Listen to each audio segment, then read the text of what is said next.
I would like to thank Bank Inter, the Foundation of Innovation, for inviting me and give me the opportunity to participate in this very important forum. I can see an innovative forum.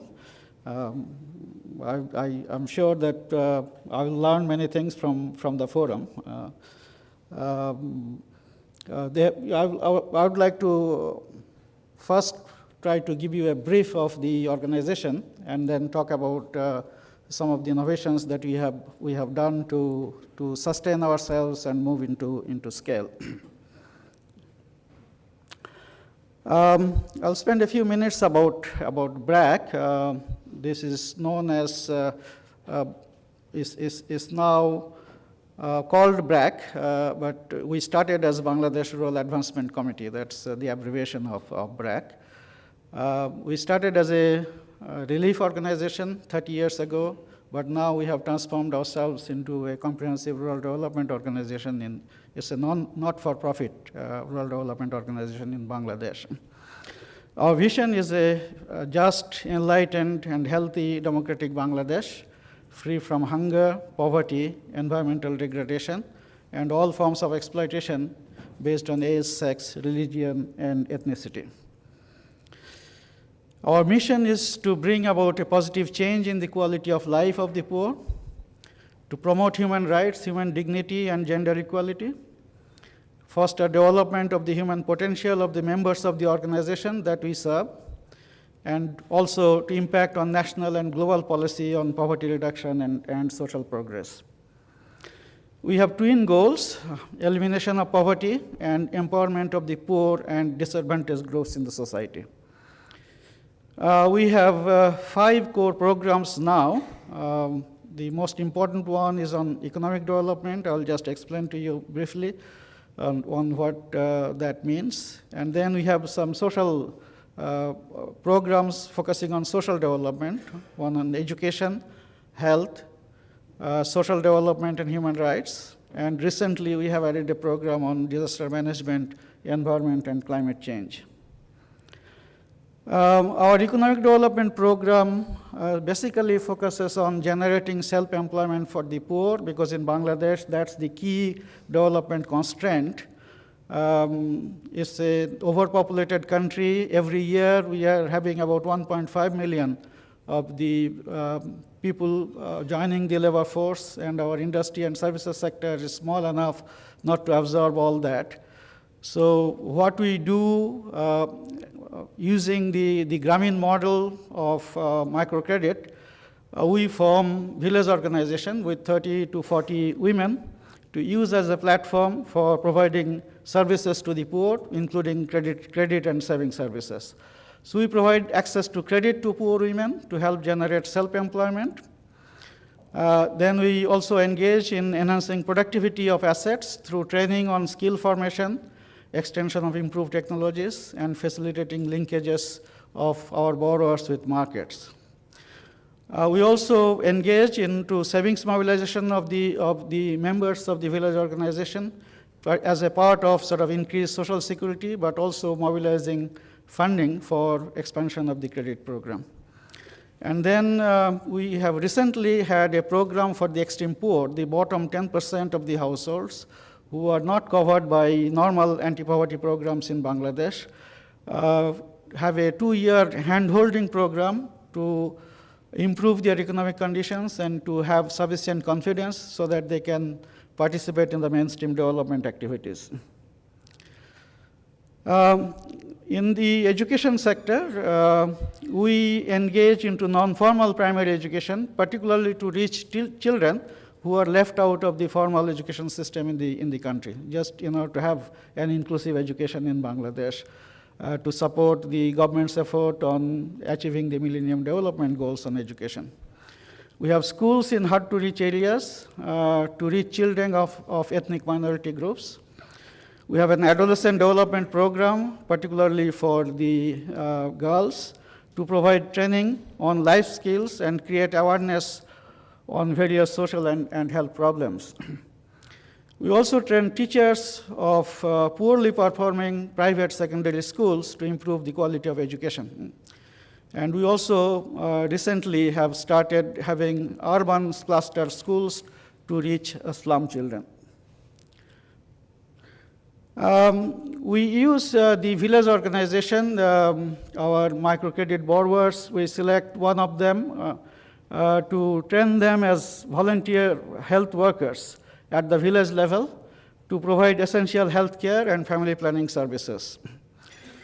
We provide health and nutrition education through monthly forums of women attended by our trained health workers. We have a program on water, sanitation, and hygiene to prevent communicable diseases, because this is a big problem because of the population intensity in the country. And then we provide maternal and child health care to reduce maternal mortality and infant mortality in the country. Recently, we have started partnering with the government, a program on diagnosing and providing TB treatment at the community level using our village-level health volunteers. Then we have a social development program. This program aims at institution building and social mobilization as a strategy of inclusion of those who are usually bypassed by the government programs. We built organizations at the village and at a higher level to create awareness of our village members on social and legal issues that impact on their lives. These organizations help to strengthen the local government by supporting the marginalized group to see that they act as a voice for the poor. We enhance socio-political and legal awareness among human rights and through human rights and legal education courses of the village organization members. We also run legal clinics to provide legal services and assistance to the oppressed and to help resolve local conflicts. This shows the scale of operations of BRAC in Bangladesh in December 2008.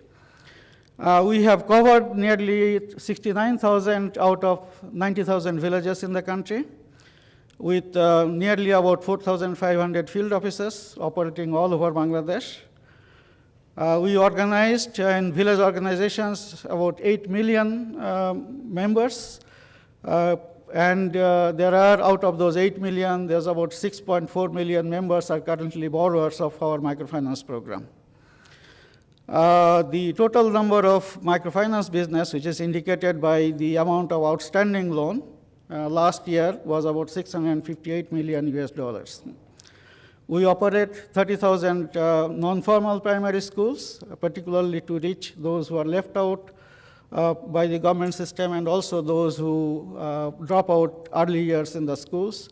We also run pre-primary schools to provide early childhood education to children belonging to households where both parents are illiterate. We have 74,000 community voluntary health workers that I have mentioned earlier. And our TB control program, which runs with the government, now cover about 88.5 million out of nearly 150 million population in the country. This is the BRAC model, how the BRAC operates. We start a pilot project and try to learn from the project, and while we operate in the project, we try to see what are the other problems that impinge village society, and then we want to innovate from that experience to see whether we could move to something else which is also important in the village life. But then we believe in scaling up in order to have national impact, because often the NGO model is demonstrating something which works, and then we assume that the government will take over and replicate all over Bangladesh. But we see that often that assumption is not, it doesn't work. So we believe in scaling up. If we find something working, we try to mobilize resources to scale up at a national level in order to have some impact. And then we always respond to emerging challenges. That's how we move to new areas. Recently, we have started to see whether our experience in Bangladesh work in other countries in the South, particularly in Asia and Africa. So we have started moving out of Bangladesh. to work. We first started working in Afghanistan in 2002 when the Afghan refugees started from from Pakistan to Afghanistan. We tried to see whether we could have our experience of rehabilitation of the refugees work in Afghanistan. We moved to Sri Lanka after the tsunami in 2004, then to Tanzania and Uganda in 2006, Southern Sudan in 2007, and then last year we have started operating in Liberia and Sierra Leone. I'll now go to the second part of my presentation. This is engagement in social enterprises in Bangladesh. We define social enterprises as a unique model of sustainable business that defines corporate social responsibility. This is the model that we usually sort of explain. This is how to achieve the right balance between a business motive of optimizing profits. That's what the business enterprises try to do. And then on the other end, there is the idealism of social work through philanthropy. But through philanthropy, if you just operate on philanthropy, you can just operate on a very small scale. It's not possible to expand unless you cover the cost of the business enterprises. So that's how it works, that on the one side, you have the complete profit motive. The other side is the idealism of providing some services to the poor group. And we tried to see that whether we could achieve a balance so that we generate poor business, earn something for us in order to sustain and scale up in those business, and maybe if we can operate some surplus, then we can reinvest those into social development activities that we have. And that's how we have been able to reduce dependence, because most of our social development work was earlier funded with grants from donor agencies. So over time, we have been able to reduce our dependence because of earning some surplus through engagement in social enterprises. So the reason for engagement in social enterprises, the most important, obviously, enhancing the productivity of capital and labor through credit plus approach on microfinance. Many of the microfinance operations focus on giving credit, but we thought that those who use credit and do economic activities, we tried to see whether we could increase their productivity of labor and capital through engaging in some business there. It helps removing some of the transaction cost barrier for the poor households' engagement in high productive activities. It also addresses the constraints in the value chain that inhibit growth of those self-employed enterprises. And then for us, it's a win-win. It helps us generate surplus for achieving sustainability in the long run for pursuing social development. These are some of the areas where we engage our social enterprises. One is the poultry and livestock program, because that accounts for nearly 40% of the microcredit that the people take in Bangladesh.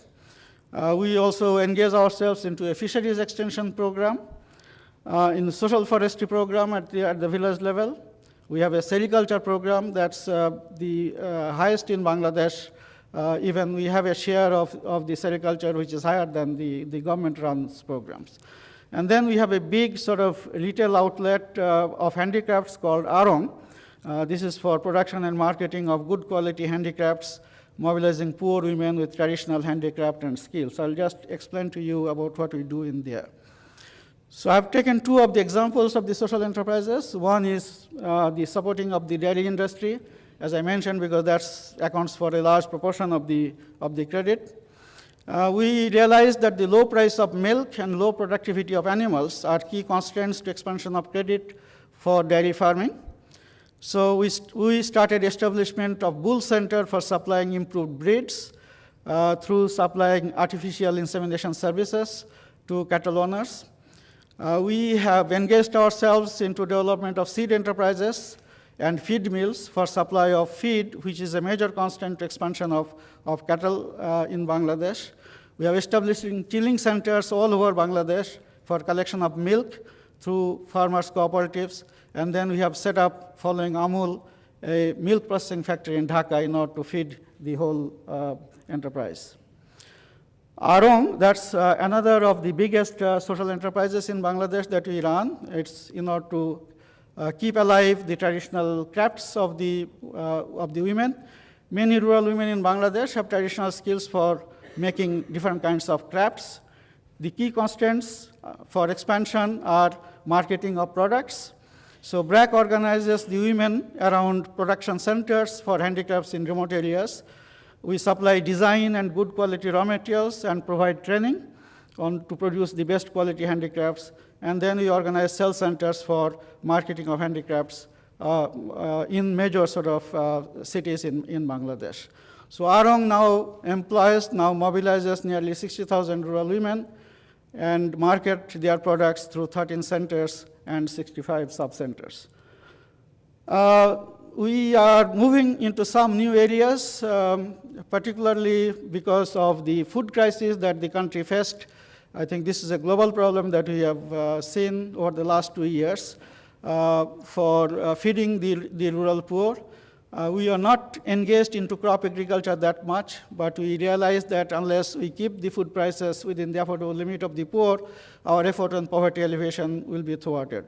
So as a result, we have set up a biotechnology laboratory for the production of disease-free plantlets of potato, but we are thinking of moving into the other products. We have a research center now for the development and marketing of hybrid rice for increasing the rice production. We are engaging into pharma participatory validation of technologies for fast-tracking technology diffusion. There are many research organizations, they develop technologies, but a major problem is how to reach them to the farmers. So we are also evaluating technologies for adverse environments, for adaptation to climate change, because this is becoming a major issue for Bangladesh. And internationally, there are many technologies which have been developed which are resistant to droughts, flood, submergence, and saline water. So we are trying to take those technologies and see whether we could evaluate them with the farmers, because we understand that if the farmers are interested in those technologies, then we can do some business, taking those technologies to the farmers and giving them training and others. So that's all. Thank you very much for giving me the opportunity. Thank you.